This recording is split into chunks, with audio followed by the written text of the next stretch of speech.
Please hold whilst we connect you to Redacted.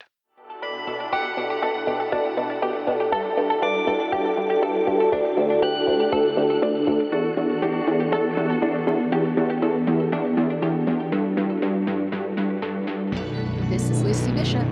This is Louis Mills. And this is Alberto Essesi. And you're listening to Redacted. Today we're joined by Alberto Essesi. Alberto is an industrial designer based in Los Angeles. After a string of interesting internships with companies like Hyundai and 3M, Alberto became a lead industrial designer at Tesla, where he gained many valuable insights.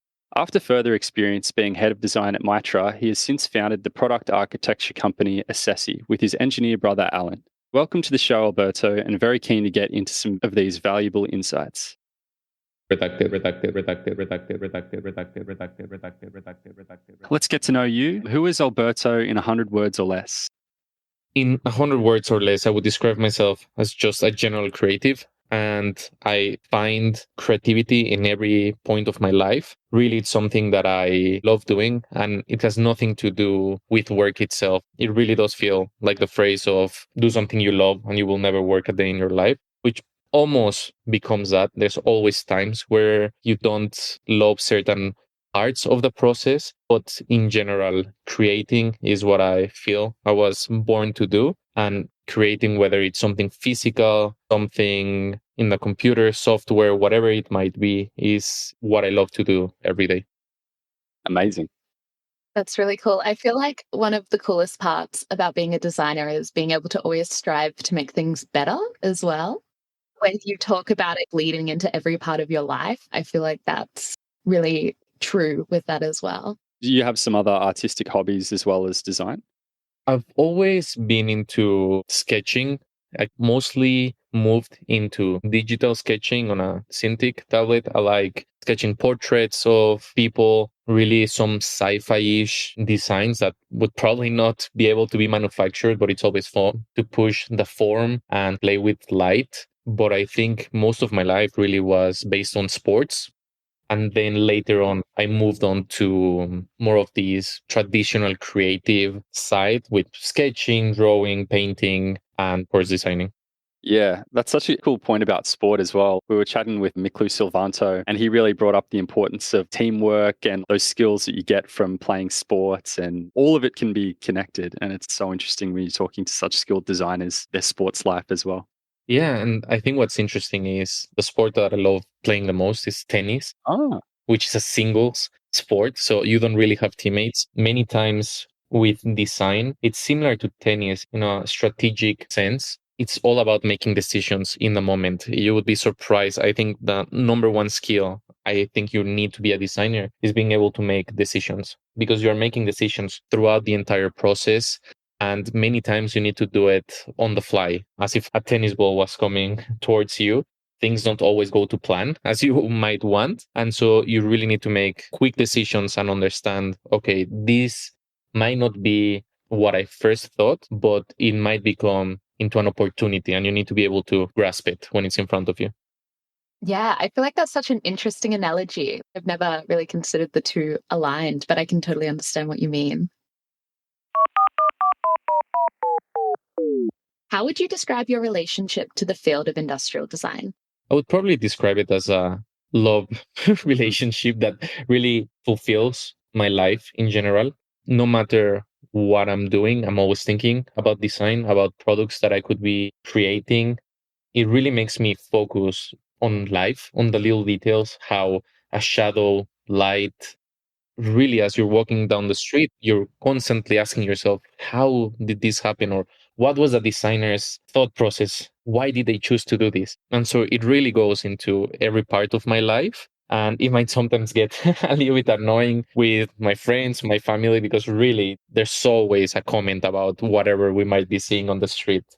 I feel like it's so hard to turn that part of your brain off. So I can definitely relate to that. It's definitely very hard. Many times you just dream with the project that you are working on. And I find it, even on my dreams, I'm thinking about it. Many times I wake up already with the answer. I might be staring at my screen for 3-4 hours, not get anything. I go to sleep and I wake up with the right answer for the project. So really, it becomes a big part of my life.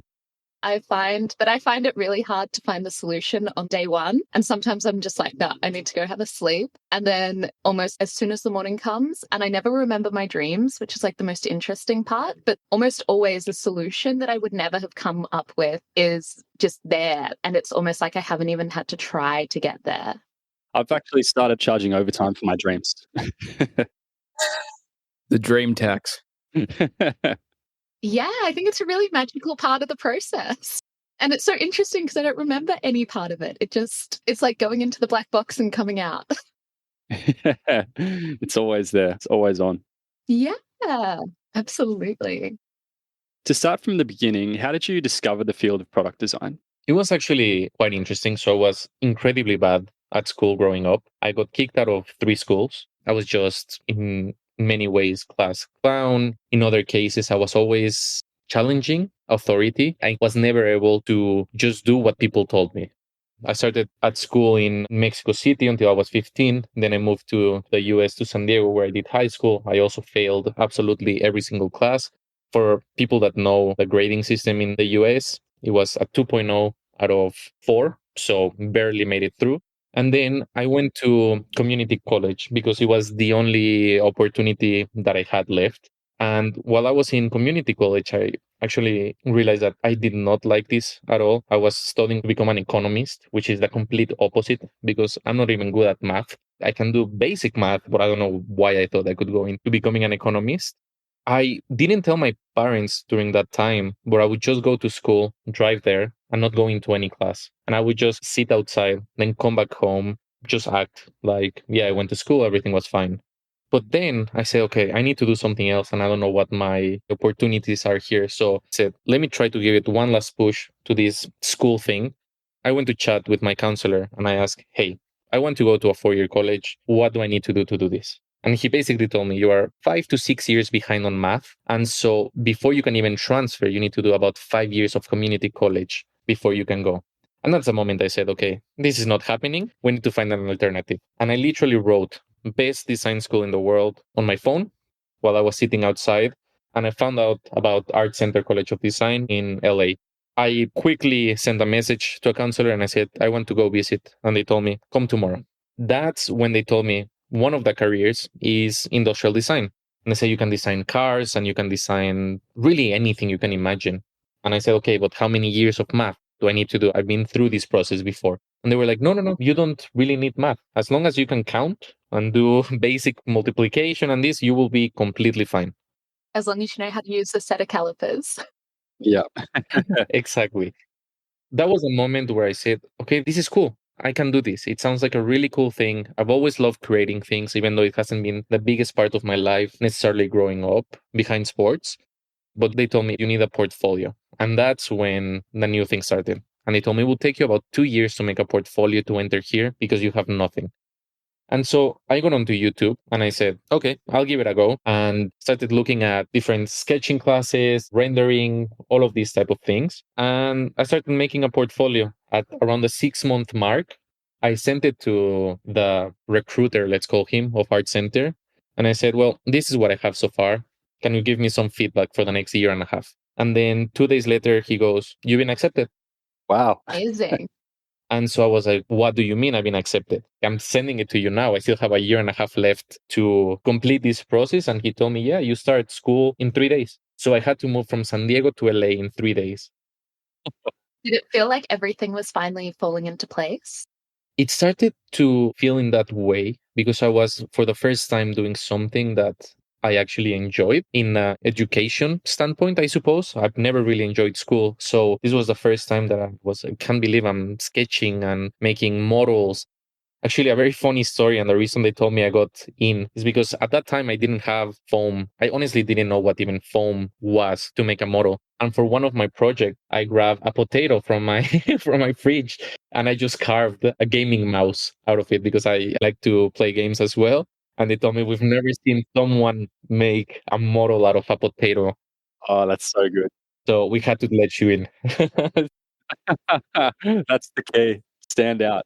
People do carve potatoes, like those potato stamps, and they're already kind of close to the form that you're getting to. I can see that. It came out actually quite nice. If I can find it, I will send you a picture of it. Yeah, just kind of like a higher density foam. I love that so much because as designers, we have to use what's available to us and what we have on hand at the time sometimes when we're in a hurry. So a potato for a for a model, I think is genius. You will love to see some of my Tesla prototypes at home because we were working because of the pandemic for a little while there.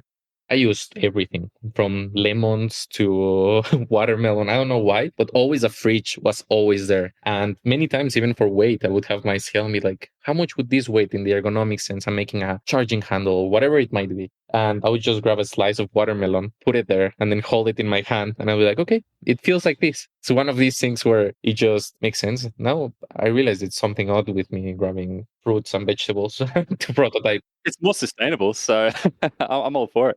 Yeah, I mean, I would eat it afterwards, so that works. Oh, it's so good. It's amazing. I feel like your story about school really resonates with me. I found out in grade 4 that I was dyslexic. And at that point, I was 4 years behind in my English comprehension skills. And I feel like I was really spending my whole childhood from that point until finishing university trying to catch up. And it can be really tricky, but I felt for me, industrial design was this whole new world as well, and something that I was finally good at. Sure. I think that makes a lot of sense. And the beauty about industrial design is there's not a right way to do it in a way. There's not one path. You can get to the solution in infinite ways, and there's infinite processes.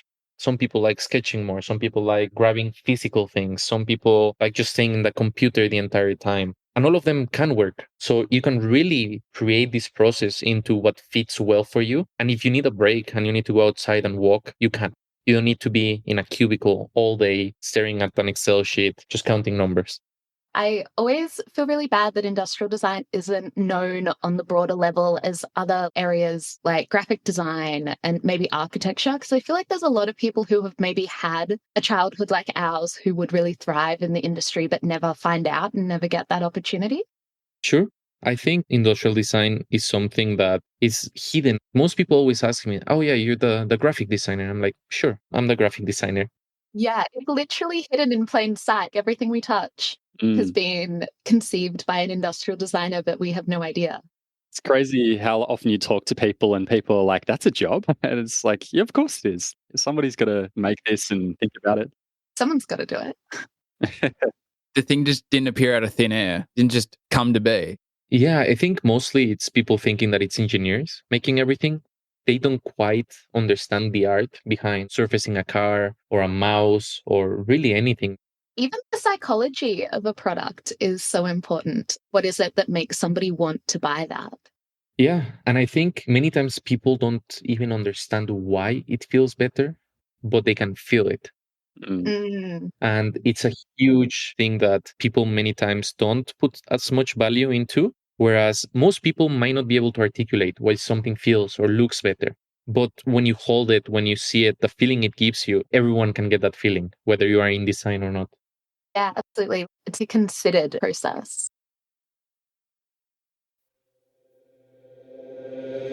Soy Alberto Essesi, y estás escuchando Redacted. Hey everyone, this episode is sponsored by PCBWay, the go-to destination for printed circuit board prototyping, low-volume production, and PCB assembly. If your team is working on electronics and you're in need of prototype PCBs, I can't recommend PCBWay enough. You can get a quote instantly, even if your circuit board schematics aren't finished yet. They can also help you with injection molded, 3D printed, sheet metal, and vacuum cast prototypes. PCBWay is the circuit board prototyper of choice for companies like Samsung, Siemens, Honeywell, Tesla, and Apple. But you don't have to be a big company to use their services. I've personally used their service to instantly get quotes and have assembled PCB prototypes delivered right to my door in a timely manner. On top of all that, PCBWay is so excited to be working with us, they're offering a special discount just for our listeners. When you get a quote from PCBWay, be sure to use our promo code REDACTED. for a special discount on us. You can find PCB Way in our episode description or go to pcbway.com.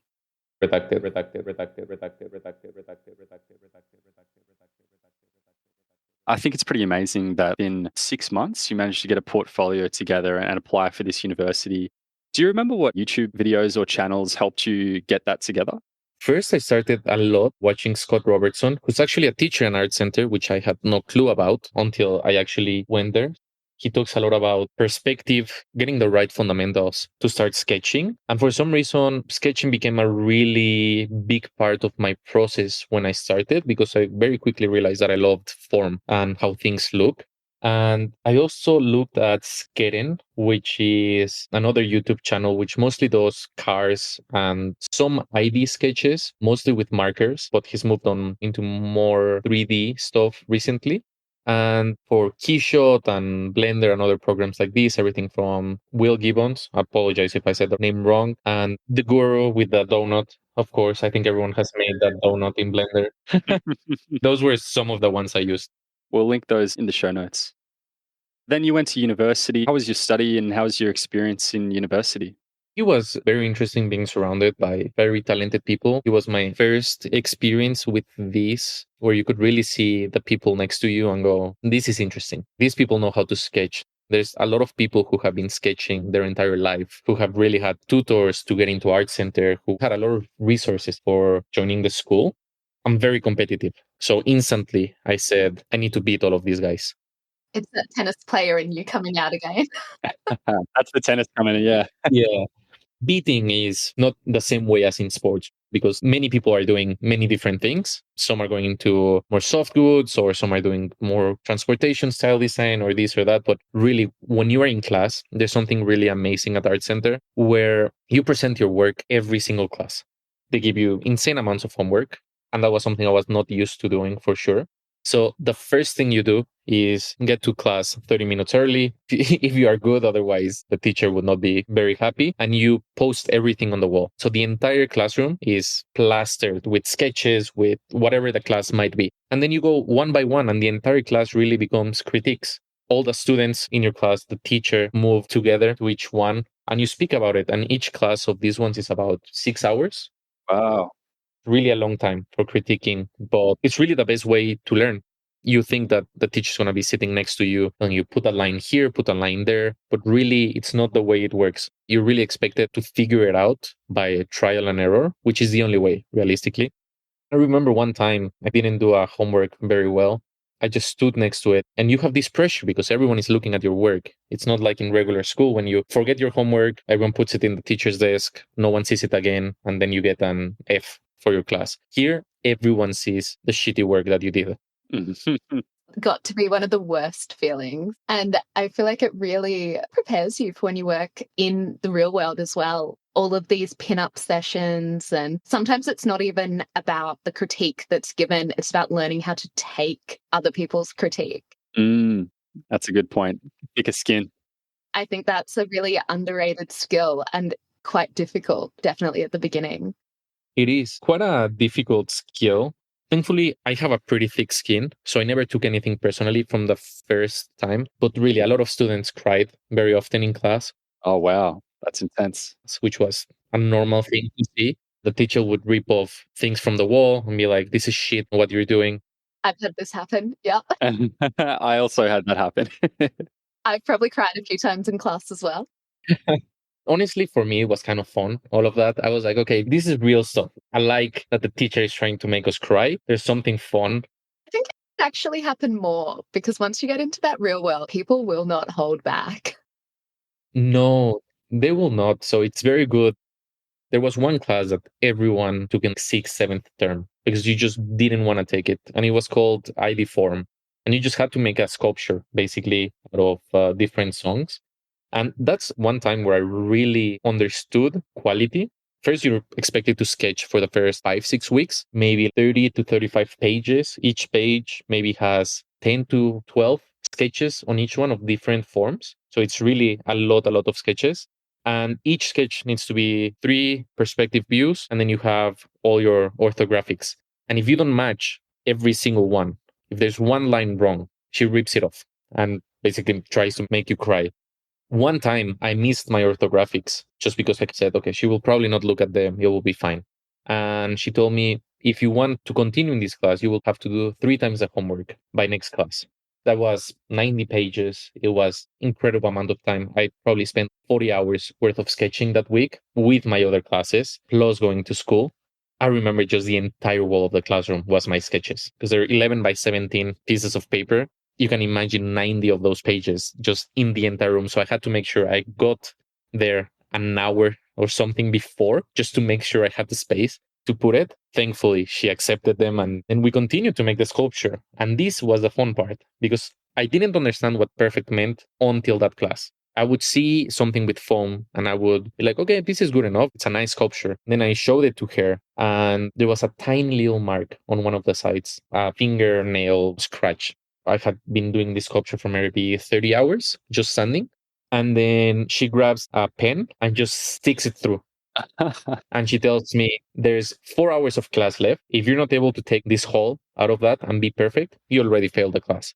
I had to run to just keep sanding and make it perfect. And I remember I was sanding towards 800 grit. I was now at 3000. You could not see the pores in the foam from how much sanding you were actually doing.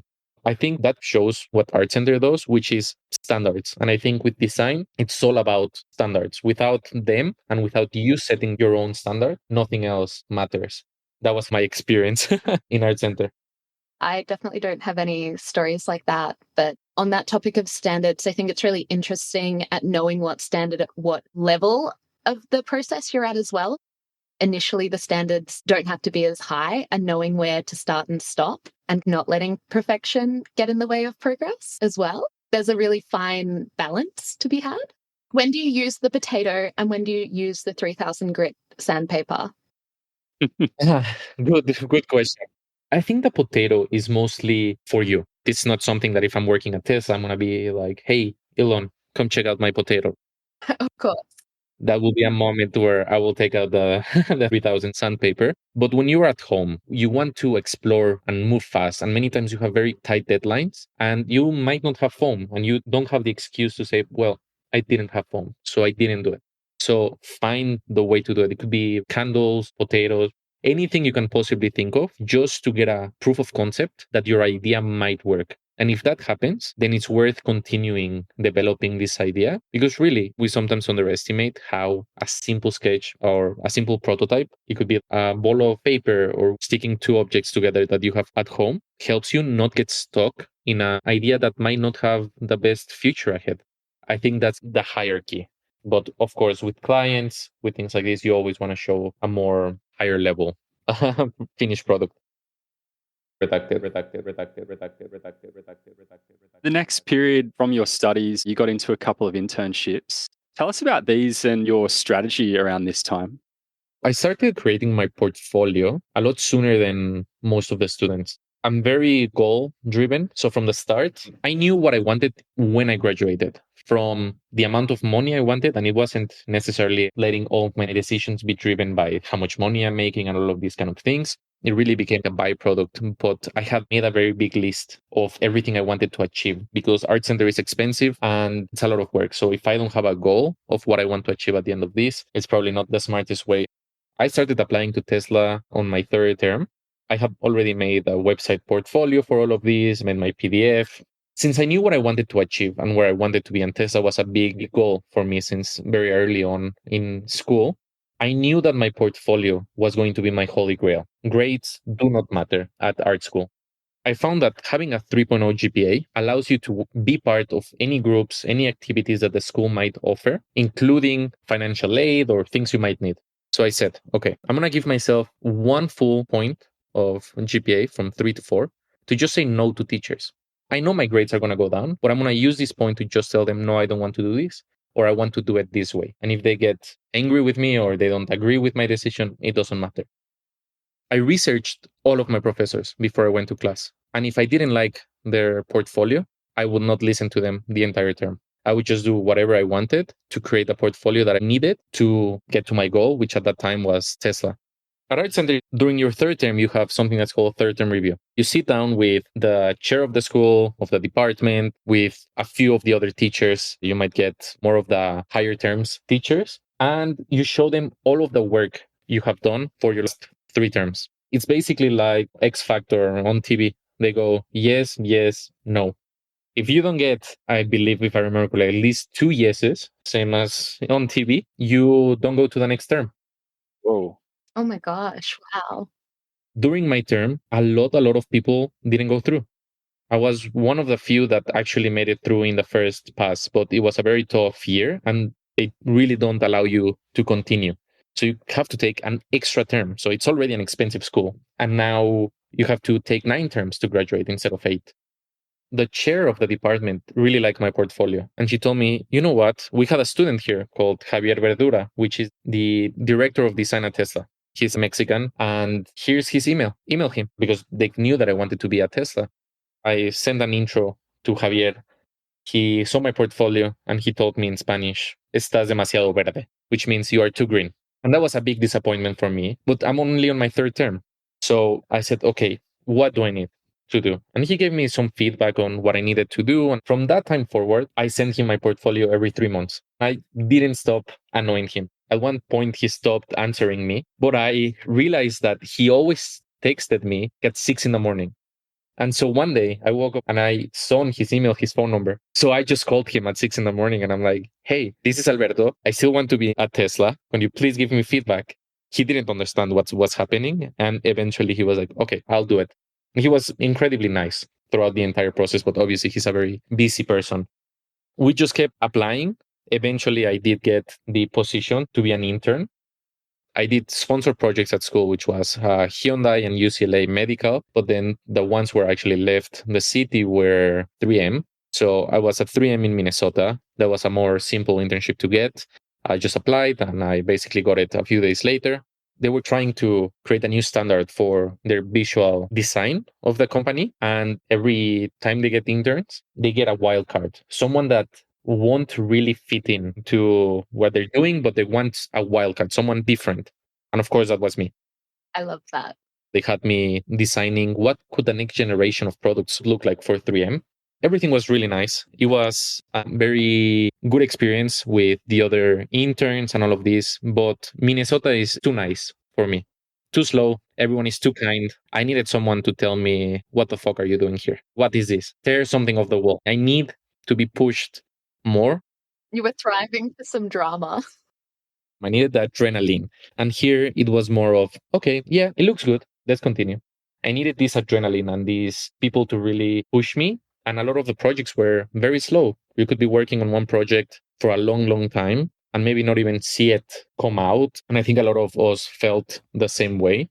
From there, now going to Tesla was definitely a big change. And it was what I was looking for.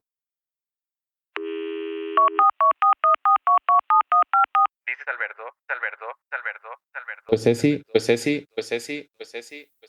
Y estás escuchando Redacted.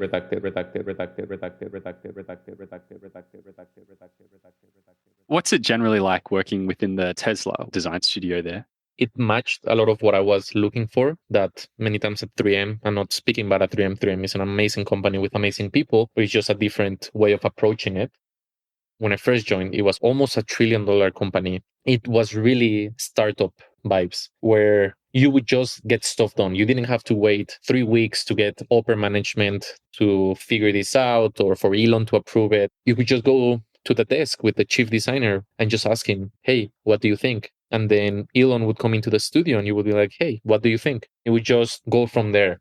That hierarchy or that approach within the company is amazing because you actually have time to speak with leadership, which in many, many companies, you might not even see the CEO, even if you're working there for 3-4 years, or the chief designer, you might get 2 seconds with him. Whereas here, I could stand up from my desk, do 3 steps and be next to Francis' desk and just ask him, hey, what are you thinking about this? And he would give you feedback in the moment. There was also a lot of non-bullshit process. We didn't spend a lot of time doing things that corporate companies were trying to do. It was really, let's design the best product we can. Let's also use common sense, which is something I think a lot of us has forgotten to use. We doubt ourselves and we need to do research over if it hurts to fall. It hurts to fall. You know this. You don't need to spend 3 weeks trying to know whether it will hurt if you hit your knee on the floor. The way it works at Tesla as well, which there's other companies that I think works the same way, is everything is essentially a competition. Franz, Elon, Javier would say, we're making a new car or whatever it might be from any range of the spectrum. All of the designers, or many of them that would be assigned to the project, would start sketching on it, creating their own ideas, doing their own research. Of course, there was always help from leadership, from France and all of these guys to give a brief or be inspired. Of course, it's no surprise or shock that Elon uses movies a lot as inspiration.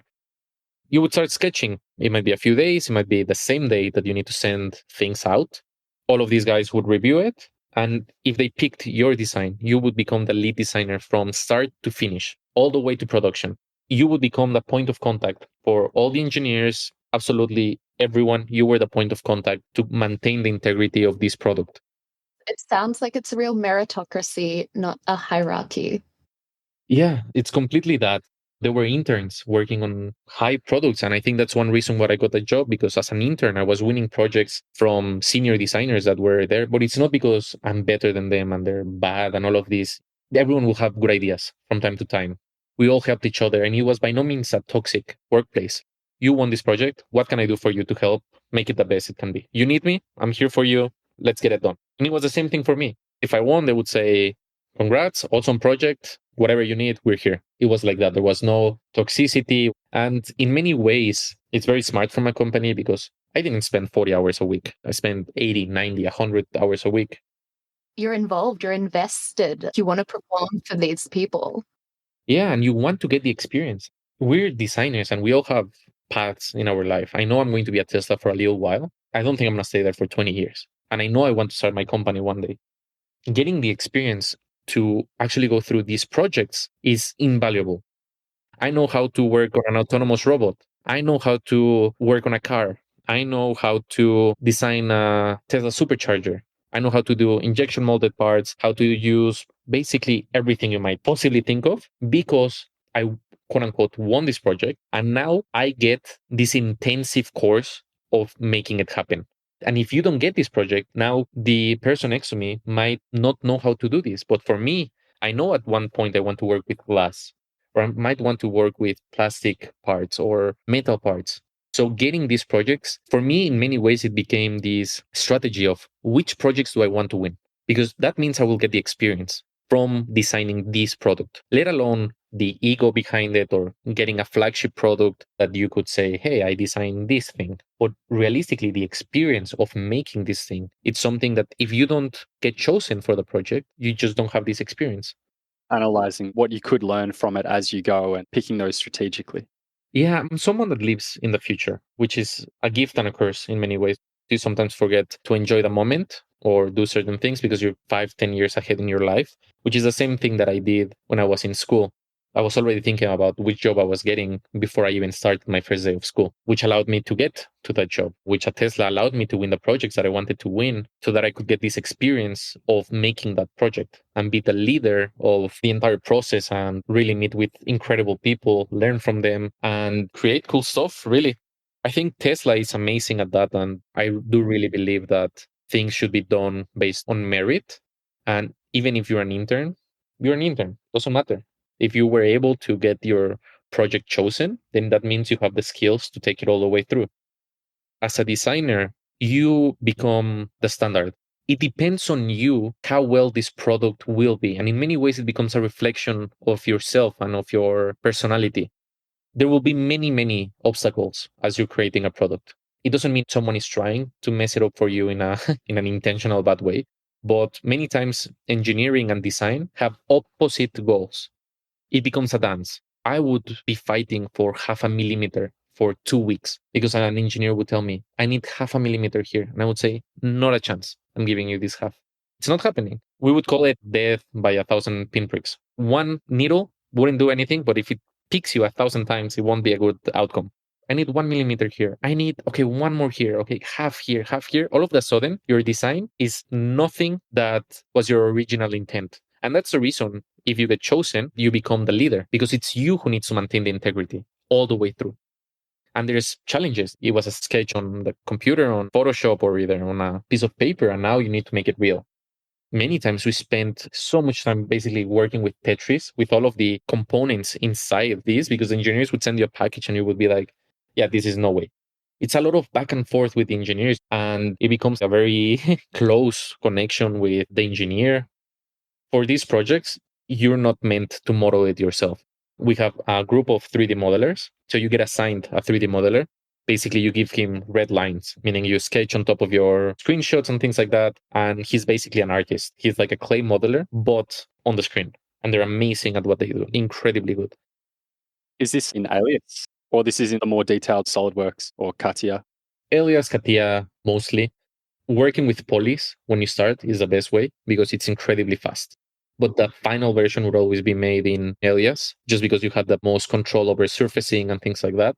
SolidWorks is amazing for precision, for engineering parts, for extrusions, but it's horrible at surfacing. Yeah. If you try to design a car in SolidWorks, it will be the worst mistake of your life, I think.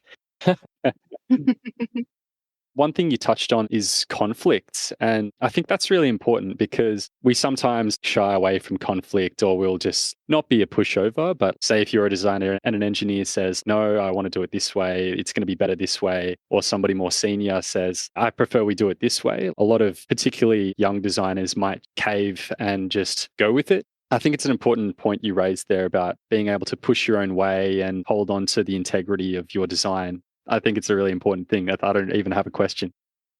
Can I add something as well? I feel like Tesla must be such an incredible place to work where you're not bound by all the historical automakers that have come before.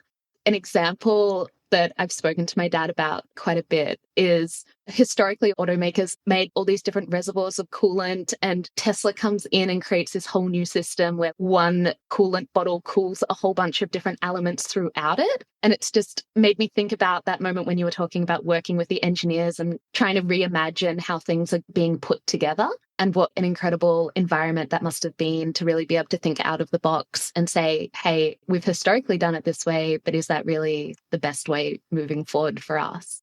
That's exactly the feeling. And I think the best part about Tesla in this way is they're not afraid. They really are not afraid. They're willing to take risks. Risks come with potential issues, but it also comes with amazing rewards.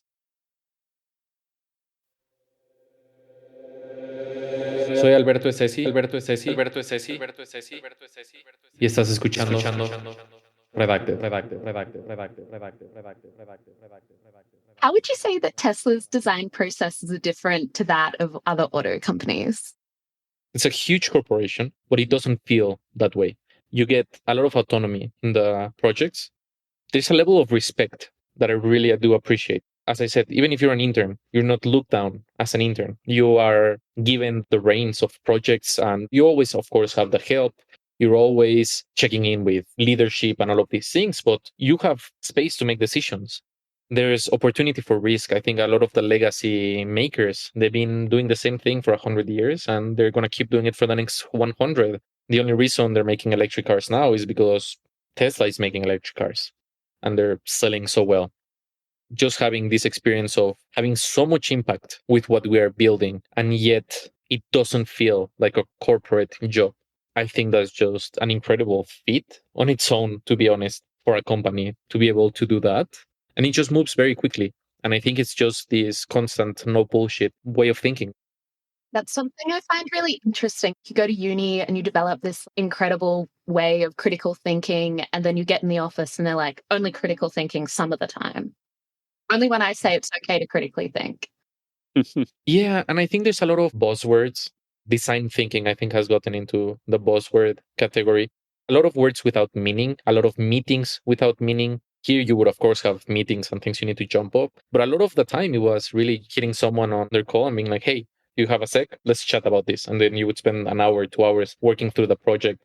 You didn't have to have a million meetings that made no sense, that we're talking about bureaucratic stuff.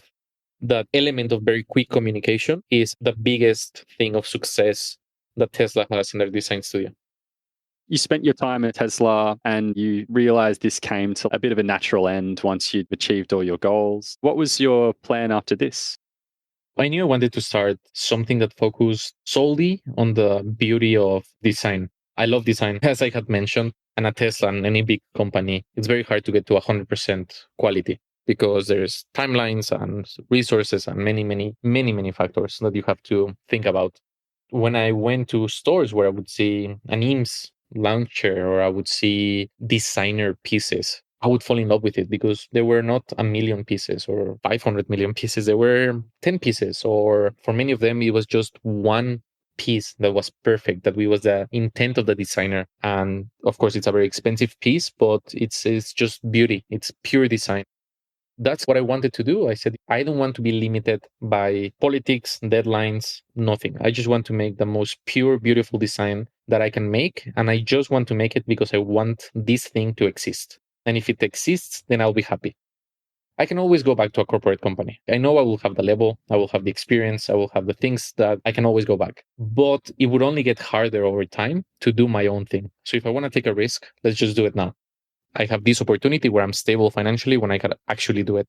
I spoke with Javier and Franz, and I just said my time has come. It was very odd because I had just gotten a promotion 2 weeks before, and I still decided to go away. And I had been fighting a lot for getting Tesla, and all of a sudden you're giving it away. And so a lot of the people there were confused of why you fought so much for this, and now never mind, I will go away. Thank you guys. But everything aligned. From there, I knew I wanted to start my company, but I didn't fully know exactly what. As thing as industrial designers, we have many potential paths if we want to start something. Is it a consultancy? But once you hand off the thing, the client can completely change everything and I lose control over it. So then I fall into the same pit that I was at Tesla. Do I design one product, Dyson, Apple, that every year I just make the next better vacuum cleaner or the next iPhone 1, 2, 3, 4, 5, 6, and you keep going through that route? No, I don't want to do that either. I don't want to become, not to sound cocky, but a Fortune 500 company. Would I want that to be my path? And then I started looking at designers like Mark Newson, like Philip Stark. And I said, you know what? Their lifestyle is incredible. The way they're able to meet so many interesting people. You read what they've done, and they've done everything from yachts to watches to tequilas to desks to absolutely everything. They're not stuck inside a box making the same phone over and over again until the end of time. That's where I said, I'm going to design what I want. And I'm going to also have this side of collaborations, to not call them consultancies, but collaborations. If you think about Philip Stark, it's Philip Stark with Alessi. I want that. I want Alberto Essesi with Cartel. And I also want to have my own products that are limited edition that give me full freedom to do whatever I want, which are priced expensively. For example, I have a water pitcher that's milled out of a solid block of aluminum because it's very expensive to make, not because I'm pricing something that took me $1 to make. We're really not used to, all of us, to see the highest level of quality of something. And that's what I wanted to do. That's where I started. I just said, what have I always wanted to design? I've always wanted to design a pen, a bookend, a water pitcher, a molcajete, which is from Mexico, a pestle and mortar, a chair.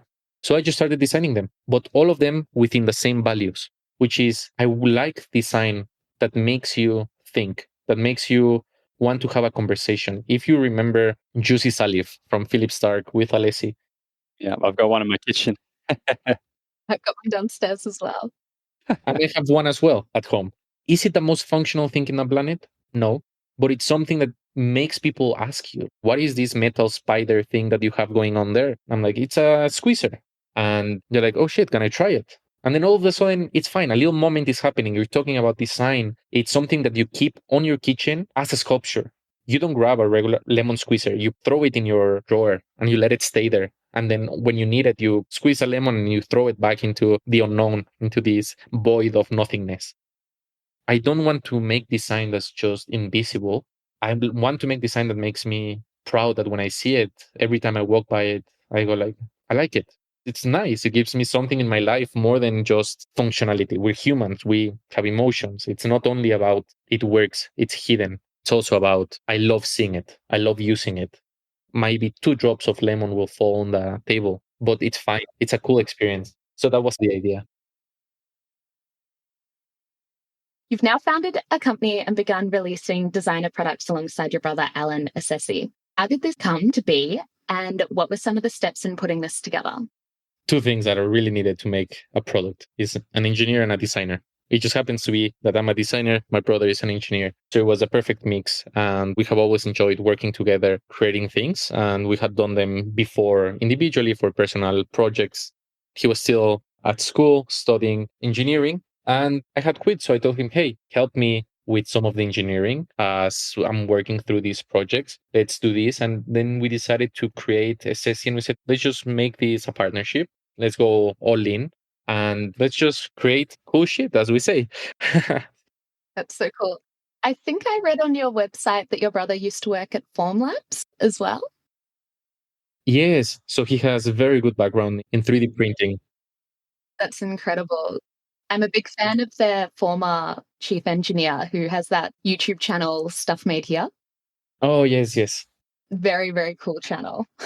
It is. And Formula is another company that's making really cool things and really allowing all designers to put their ideas into reality, which is also incredibly cool. I feel like you couldn't have got a better person to come work with you.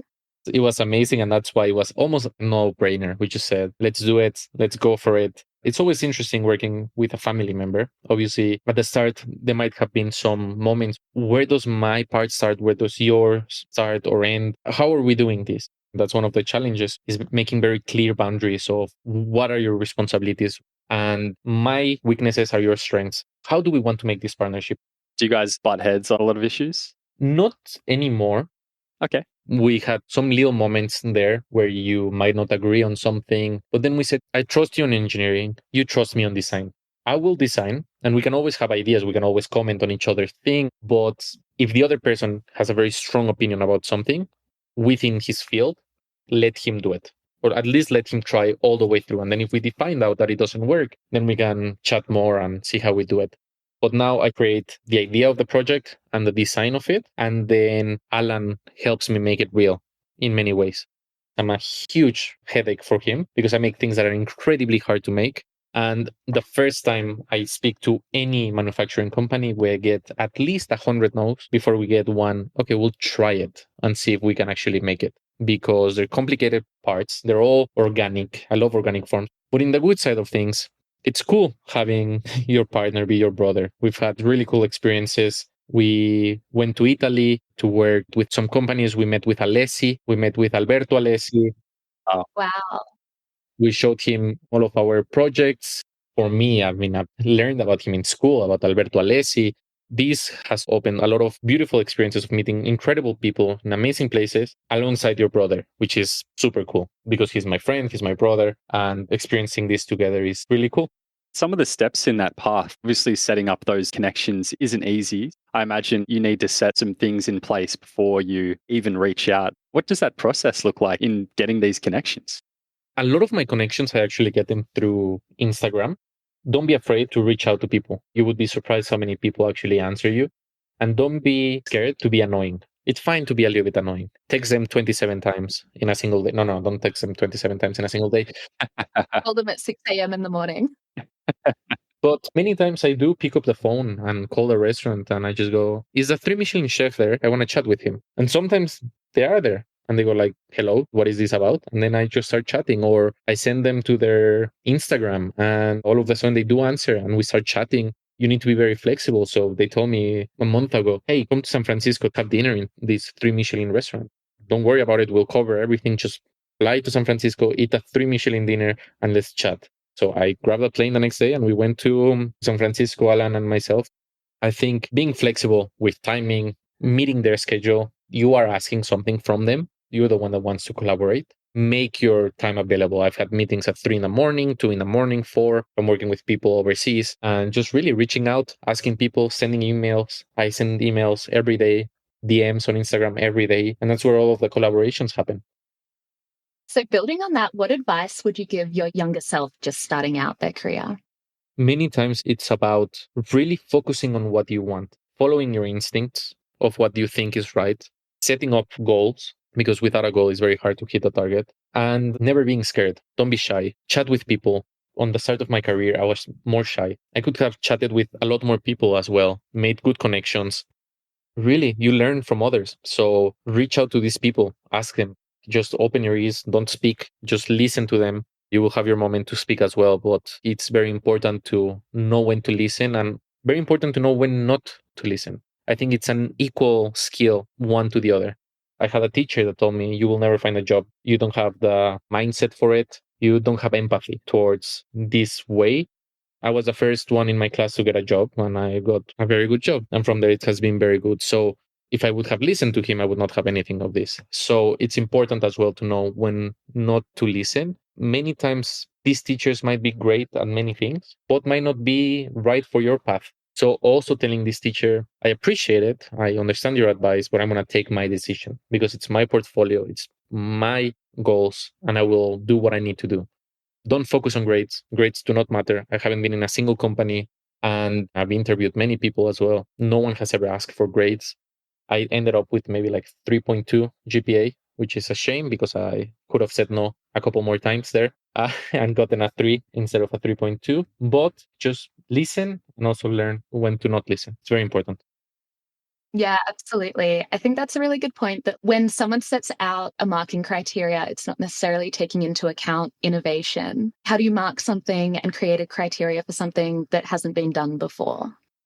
Yeah, be optimistic in the way of just try it. Don't say it can't be done until you try it, because really you find many surprises along the way. If you even have a hint that it might potentially work, just try it. Start making the project. If you stop, you will learn something new anyway. And you can always pivot and go to something different or start a new product based on the findings of this one. Don't be scared to try something big. Put big goals ahead of you. It's always good to have little goals in the process, but for me, it's always important to have this North Star where I can think about the bigger picture. Where do I actually want to go? And don't think about money, think about the process, because you want to be in the place where you love the process, because that's what most of the time is. Everything has a reward at the end. Every job that you do good will have money at the end, will have many of these things. But 99% of your time, you're in the process. Think where you want to spend 50% of your life, basically, which is 8 hours a day plus 8 of free time plus 8 of sleeping. It's important to love the process as you're going through it, and that will make it a lot easier to be good at what you choose to do. I think that's really good advice. I think that's, amazing advice. Thank you, Alberto, for joining us on the show today. For our listeners, don't forget to check out the show notes for links to anything we've mentioned, where to follow the show, see Alberto's work, plus the discounts from our sponsor, PCB Way. Thanks again for listening, and until next time, this has been Redacted.